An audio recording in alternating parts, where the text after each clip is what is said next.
everybody on the YouTube. This is Christine Chandler coming to you live once again from home. And I found out I'll be able to upload from the PS3 again, so we're back using the playroom. If you hear the music, well, I have the television on mine on mute, so that's the best I can do, and I've tried other methods before. Anyway, so by paid request, this person wants me to read this document. It's called, no opinions expressed, not my opinions or feelings, it's just... Anyway, it's called Beware of Incoming Terrorists. Probably one of those, pastas, copy pastas, whatever. Anyway, so I've been paid for this, so here we go. On a cold and windy day in Chicago, Toby was born. He was an adorable little baby who always laughed and smiled. Sorbet. Toby never knew his father, his platoon, deployed to Afghanistan 1 month after Toby was born. Sorbet. That's not a good time, boy. Come on. Oh no. Now's not a good time. I'll give you petting and love later. Alright. The morning of Toby's father's departure, Toby's father wrote a letter to his wife Mary. Little did Mary know that this would be the first of 2 letters that he would write. To my dearest son, Toby, and to my fabulous wife Mary. Early this morning I departed to go off into war. Sorry I didn't tell you anything last night. I did not want you to worry about me. Sorbet, stop messing around down there. Quit messing with my things. Come on. I'm sorry, boy, but I'll give you petting later. I love you. Yes, I do. Come on. Early this morning, I departed to go off into war. Sorry I didn't tell you anything last night. I did not want you to worry about me. Toby and Mary, take care of the house and take care of yourselves. Mary, please, take care of our son. I am so sorry that I never spent any time with him. Mary, I love you very much. The second letter may not be for a while. Sorbet, stop messing with the stuff down there, okay? You're making me nervous. Come down, come on. Like that. I'm gonna keep you up here. Hang out with me while I read this. Anyway, second letter may not be for a while. Don't worry about me. I will be safe no matter how far. I won't give up on you. Hey, naughty boy, I know you're teething, but stop biting me. It hurts, you know that. I keep telling you. I gotta do everything around here. Come on, boy. Alright, stop it, stop it. Take care, James Williams. Alright, Sorbet, stop it. Stop it, stop it. Stop it! Come on. Bonus kitty kid video, free of charge. As Mary read the letter, tears poured out of her eyes, knowing that she may never see next page, her husband again. Toby dreamed of following in his father's footsteps and joining the Navy. As a small child, he would always go into his father's office and look at all the pictures of his father. When Toby was a young boy, he was always... here's some grammar for you. He was always be interested in the military. He was interested in the military channel and how the military trained and fought. He would also always be interested in NCIS and NCIS-LA. Toby always practiced his shooting skills with his airsoft gun. Toby would always have an accurate shot, just like his father. The second letter finally arrived about 2 years after Sergeant Williams' departure. The letter said, "To my wife and son, how is life back at home? Life in war is terrible, and nothing's really happening here. Sorry it took me 2 years for me to write another letter. It's just that all the fighting that's happening, which is really taking all my time, I rarely have any rest. Alright, I'm gonna set you down. Alright, let me have my time, baby.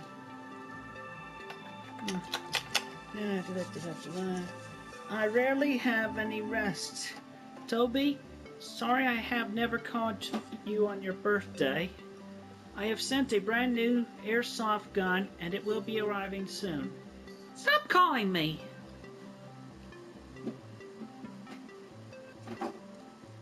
I hope you enjoy your gift. I hope you are enjoying school and making lots of friends. I should arrive back home in about 3 to 5 months, depending on how things work out. War is peace. Freedom is slavery. Sorbet, what are you doing? Oh, you're playing with that little ball. That's okay. War is peace. Freedom is slavery, and ignorance is strength. Take care, Toby and Mary. I love you very much. Don't worry about me. I will be safe. Love you, Sergeant Williams. While Mary was reading this, she was crying because in those 3 to 5 months, her husband could die, and she knew that there was no one else there to replace him. 8 years had passed by, and there was not another letter that came from his father.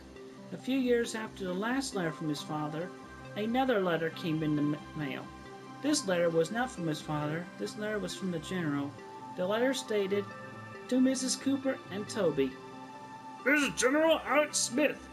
I have worked with your father before. Now I work in the White House, and I have received some shocking news. Your father has been killed in battle. I am so sorry that you had to hear this. There will be a private jet for you and your son tomorrow at 10 o'clock a.m. at the airport that will take you to Washington, D.C. Your vacation will be at least 4 months long, so pack wisely.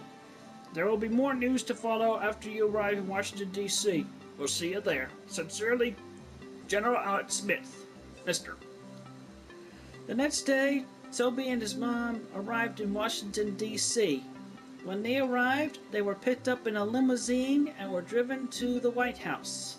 Shortly after arriving at the White House, Toby and his mother were met by General Smith. They went into a conference hall to discuss his father's death. The general never knew how Toby's father died. This is what the general think he heard. One quiet evening, while sitting in his room, Sergeant Williams was cleaning his gun out with a rag. Then out of nowhere, a bullet hit him in the head. According to the doctors, the bullet was fired from about 400 yards away. This was a skilled sniper. The general said, "This may not be true, but it may lead to some evidence of why your father was killed. Your mission, if you choose to accept it, is to go to Afghanistan and track down the killer. The reward is $500,000 for finding the killer. Do you accept this challenge?" Toby and his mother stared at each other for a few minutes, and Toby said, "Well, I accept the challenge. When do I go?" The general replied, "Tomorrow morning your plane leaves the airport at 11 a.m. I'll be dropping you two off at the airport. It is getting late. You better get off to bed. It's going to be a long day," said General Smith. The next morning, Toby was full of energy. He was excited to go on an adventure. The general dropped the two of them off at the airport and said, "Someone will pick you up at the airport as soon as you land. Make sure both of you stay safe while you are out in Afghanistan. It is a dangerous place. I will see you in 2 to 5 months. Take care and see you soon." Now this is bothersome. Why would they send the wife and child of the father instead of actual investigative soldiers? Good grief. We're just getting them killed. Why? The flight to Afghanistan took forever, but was going to be a worthwhile trip. A guy named Amir picked up Toby and his mother. Amir towered over Mary and Toby. Amir is a very muscular guy who looked like he was in his mid-20s. As soon as Amir picked up Toby and his mom, Amir drove them to his house, which would act as their base camp for the next 2 to 5 months. Amir had a massive house. He had a wife named Amina, a son named Abbas. Abbas was a 14-year-old boy. Toby's mother explained to Amir why they were here. Amir agreed to help him to find the person who killed Toby's father. Amir and his family took Toby and his mother on a tour of Kabul. Kabul was a magnificent city with lots of markets, restaurants, cafes, and shopping malls. Huh.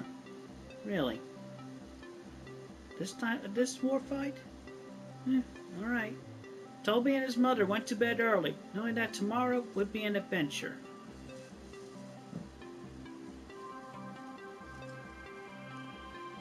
The next morning, General Smith made a phone call to Amir.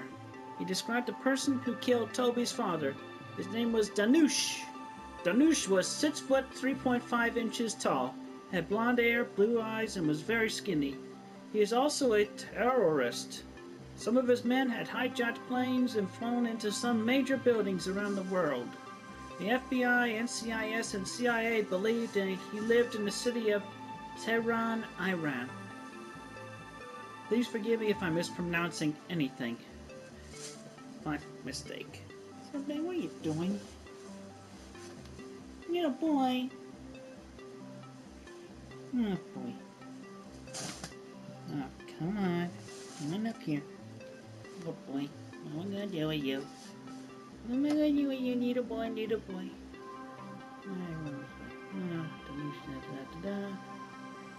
Tehran, Iran.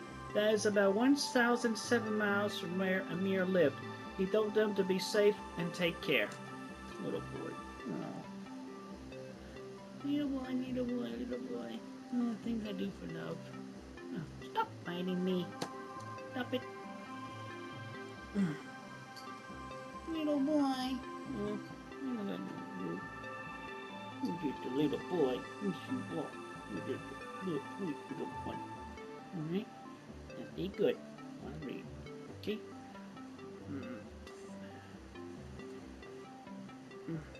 Alright, let's see. Let's see. That thing. Oh. The flight to Tehran was about 2 hours long. Once Amir, Abbas, Toby, and Mary arrived in Tehran, they had to make a plan. First, they checked into a hotel. So, bang, calm down. Calm down, little boy. Calm down. Okay? Calm down. Maybe I'll just sit right here, read from there. Okay, checked into the hotel. From there, they made a plan. Oh, little boy. What am I gonna do with you? I'll be glad when your teething phase is over. From there, they made a plan.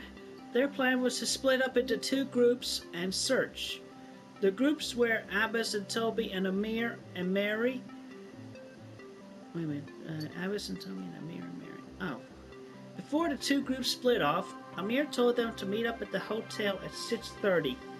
The other important thing is that if any of you get caught, don't mention anything about what you're doing or who you are with.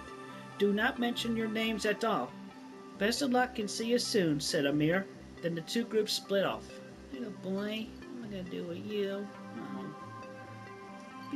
Stop it. Stop misbehaving. The first hour and a half was really slow. Finally, Toby thought he spotted Danush, so Abbas and Toby started following him. They followed him until they reached an abandoned house. Danush quickly climbed the stairs, where he met another person. Abbas started translating what Danush was saying. The man speaking with what they thought must be Danush said, "There are 4 people searching for you. Arm yourself with an AK-47, 2 grenades, and 2 smoke bombs."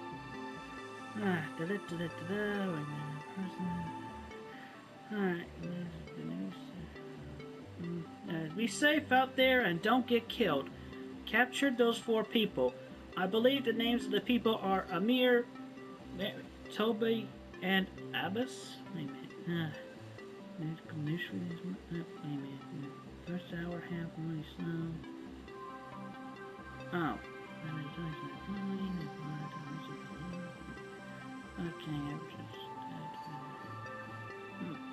Be safe out there. Don't be killed. Capture those 4 people. Okay. I think they will be meeting at the hotel about 3 miles from here in about 3 hours. The man that they knew to be Danush ran out from the room. Abbas and Toby hid in the store next door.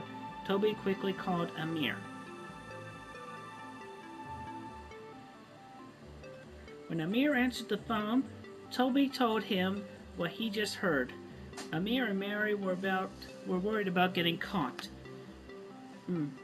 Meet us at the hotel now. We need to revise our plan, said Amir. About 35 minutes later, all 4 of them met in their rooms at the hotel. Mary and Amir congratulated the both of them on their findings. The next plan is to set 4 decoys so we do not get caught. Oh. The next plan was to set up 4 decoys so we do not get caught. We will dress up as maids and set 4 cardboard cutouts of us in the room. Then we will escape by the stairs, said Amir. The next 2 hours were busy. They made the cutouts and disguised themselves as maids. The cardboard cutouts really look like that shit, Toby stated. Let's get out of here. It's nearly 6:30. Let's get out of here. It is nearly 6:30, said Abbas. They quickly ran out of the hotel and hid. Danush and 3 other men stormed into the hotel about 10 seconds after all 4 of them left. Danush showed a picture to the person at the front desk who gave the 3 men a key to the room. If the person at the front desk refused to give a key, Danush would have shot him. As soon as they entered the room, the 3 men quickly searched the room. They were really disappointed. They have escaped, said Danush to Farsi. I can't believe they've escaped. Sorbet! Stop scratching at me. Come on, little boy. Stop it. I'm busy.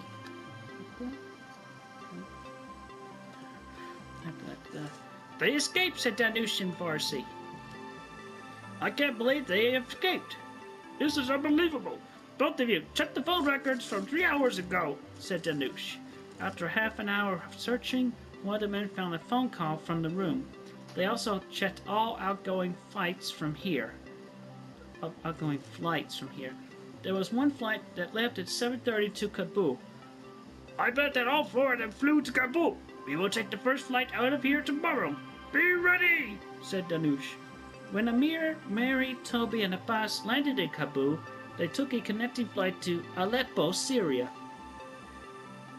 We should be safe here, exclaimed Mary. We will be safe here. I know it, replied Amir. Whoa, I can't believe it, said Toby. What is it? I might have found another clue. The clue is? The clue is that this must be Danush's hideout. Danush has engraved his name in the wall by the entrance.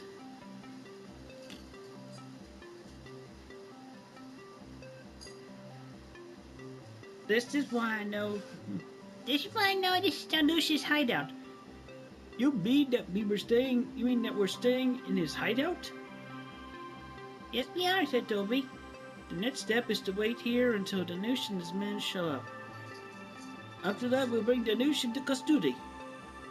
We will be making one trip this evening to get food for the next few weeks. Amir went out and came back quickly with enough food for the next few weeks. I think I might have found some guns we can use. We can use the guns at your own will. This is not a toy, said Amir. We will be having night shifts to make sure that Danush and his men don't have a surprise attack on us. I will be taking the first shift, said Amir. Get some rest because it is going to be a long night. Okay. The night passed slowly. Danush and his men never showed up. Toby started wondering if this was actually Danush's hideout. One afternoon, Toby... Hey! Get down from there.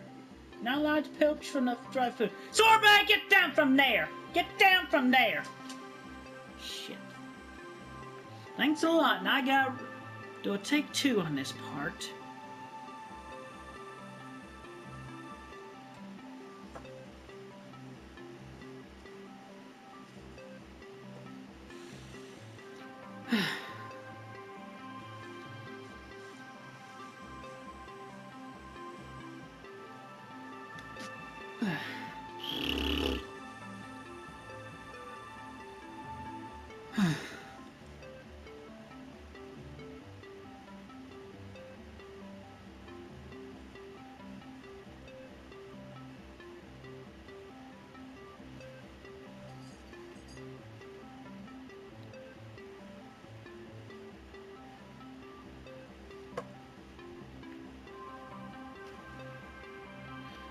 Shoot. 10, 9, 8, 7, 6, 5, 4, 3, 2, 1. Take 2. The night passed slowly. Danush and his men never showed up. Toby started wondering if this was actually Danush's hideout. One afternoon, Toby was sitting in the corner of the room with his head on his lap. Amir said, "What is wrong, Toby?" Toby replied, "I just really wanted to meet my father. It will not be the same. I just want to find the news and kill him, that's all." Amir,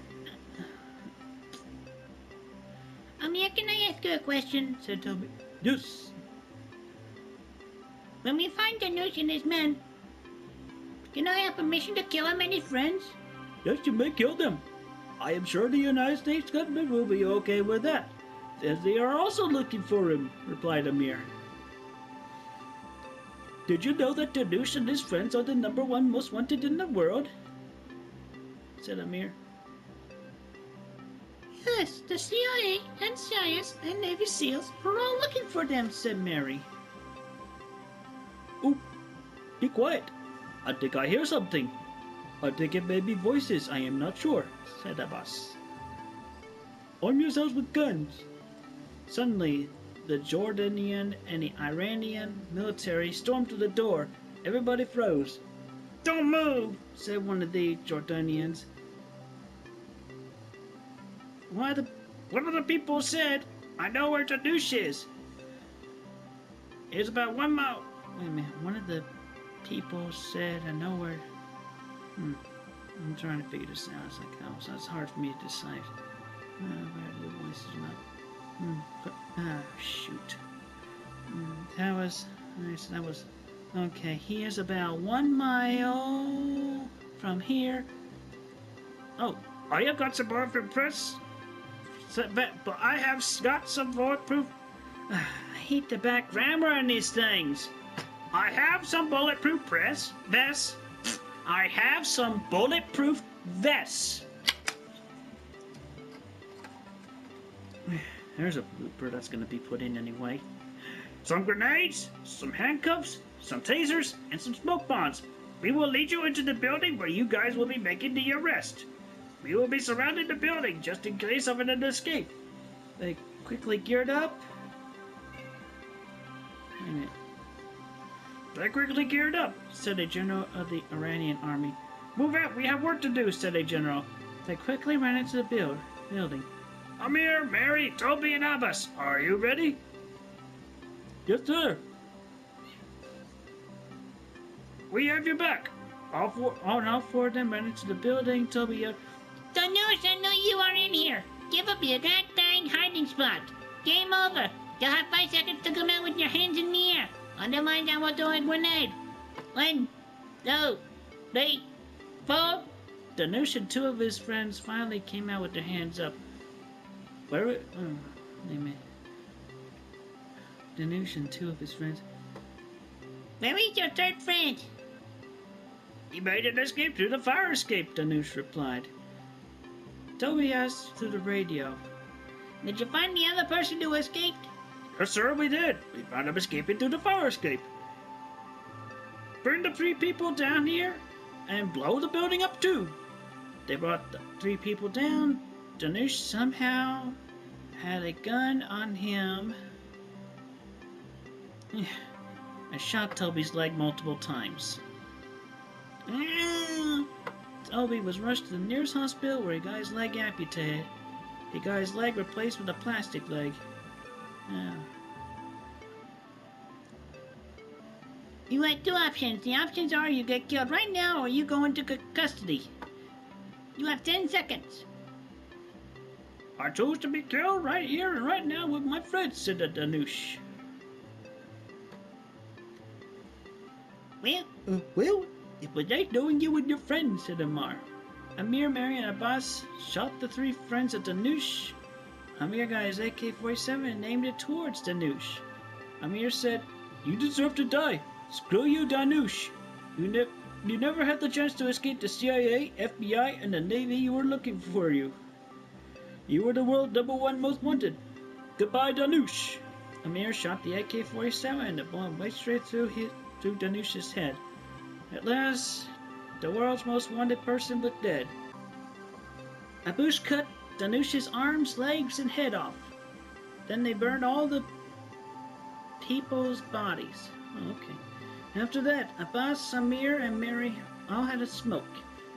They smoked the ashes of the body. Four of them knew he had accomplished something very amazing. He had? Darn these copy pastas.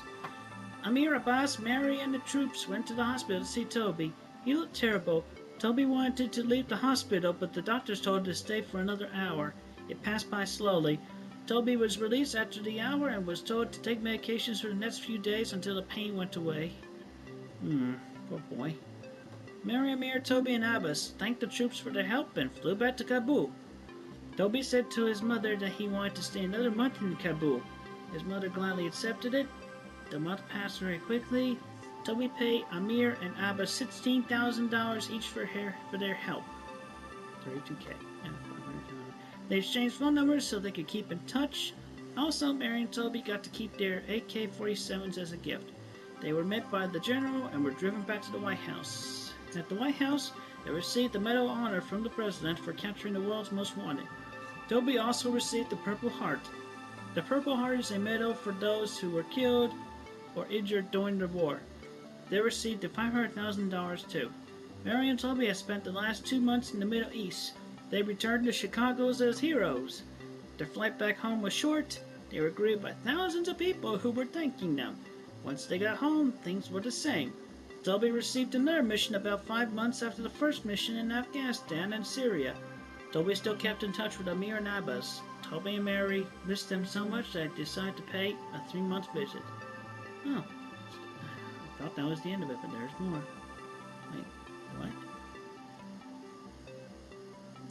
Decided to pay a 3-month visit. From here I have got some... That's not right. That was an earlier page. Oh. Here we go. Okay. Apparently Amir broke up with his first wife, then Amir married Mary. Amir, Mary, and Toby and Abbas became one great family. After getting married, Toby and Mary decided to move to Afghanistan. The White House still kept in touch with them. To end the story, Mary, Amir, Toby, and Abbas said one quote each. Mary said, "Heroes don't wear capes. They wear dog tags." Amir said, "The task ahead of you is never as great as the power behind you." And Toby said, And anymore, there are calms between storms. There will be days when we lose faith, days when our allies turn against us. But the day will never come that we forsake this planet and its people. And the boss said, "There are 2 rules for the test. Never tell everything you know." About 1 month after Mary's wedding, there was another mission they had to complete. Toby's wondering what this mission would be. Epilogue. 10 years will pass and Toby will be getting married in a few days. Toby's fiancée is Megan. Megan is a beautiful Australian girl with blue eyes and blonde hair. He met her at a cafe in New Zealand while he was on vacation. The wedding arrived in a few days and Toby looked in the mirror before walking down the aisle. The mirror reflected his future. His future is that he and Megan would join the men's and women's rugby team for New Zealand. Megan and Toby started walking down the aisle, both looking at each other for a second. About 2 months after the wedding, both of them had joined the rugby team. Megan and Toby would win 2 Rhodes Cups before retiring. There is no more. Wait, okay. While Toby was sitting in his office at home, he decided he wanted to write a book. The first few days, he kept thinking of ideas for the story, and ideas sparked in him. His idea was that he would write a short story. He would call it "Watch for Incoming Terrorists." And the story started like this. On a cold windy day in Chicago, Toby was born. He was an adorable little baby who always laughed and smiled. Toby never knew his father, and his platoon deployed to Afghanistan 1 month after Toby was born. The morning of Toby's father's departure, Toby's father wrote a letter to his wife Mary. Little did Mary know that this would be the first of 2 letters he would write. The end. And one more little detail that as part of this paid transaction. Let's see, did I deny? Alright. You are so clever, Calvin. I love how you and Dylan are best friends. Y'all are so cute, says this person who paid me. Okay. That's all for right there. Have a good, safe day.